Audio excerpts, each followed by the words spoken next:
কাউকে এমন ভাবে কষ্ট দিবেন না যে কষ্টের কথা ভেবে সে খাবারে বসে চোখের পানি ফেলে আপনার জন্য কান্না করে।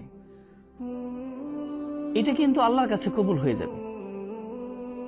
খাবারে খেতে বসেও যারা ফুপিয়ে ফুপিয়ে আপনার কষ্টের কথাগুলো ভেবে কান্না করে, চোখের পানি দিয়ে তার খাবারটা ভিজে ফেলে, এদের দোয়া অবশ্যই কবুল হয়ে যায়, এর অভিশাপগুলো অবশ্যই কবুল হয়ে যায়। আপনি অনেক কষ্ট পাবেন। আপনি মনে করছেন যে একজন মানুষকে কষ্ট দেওয়ার পরে আমি সুখে আছি, অনেক সুখ পোষণ করছি, কিন্তু আদৌ কি তাই? কখনোই সম্ভব নয়। এজন্য আপনি একজন মানুষকে কষ্ট দিচ্ছেন, ঠিক আছে, কষ্ট অতটুকু দেন যতটুকু দিলে আপনি তার সমপরিমাণ কষ্ট নেওয়ার জন্য প্রস্তুত থাকবেন।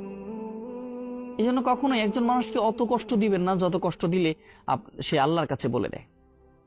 আর আল্লাহর কাছে বলে দিলেই কিন্তু একজন অভিশপ্ত ব্যক্তির, একজন কষ্ট পাওয়া ব্যক্তির, একজন ঠকে যাওয়া ব্যক্তির প্রত্যেকটা শ্বাসগুলো আল্লাহর কাছে চলে যায় এবং আল্লাহ বুঝতে চায়, বুঝতে পারে।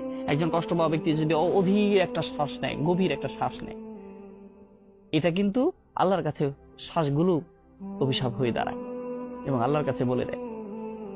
তাইলে কিন্তু বাসন নাই। যারা চুপ হয়ে রয়েছে আপনার কষ্ট পাওয়ার পরেও, তাদের দেখে ভয় পান।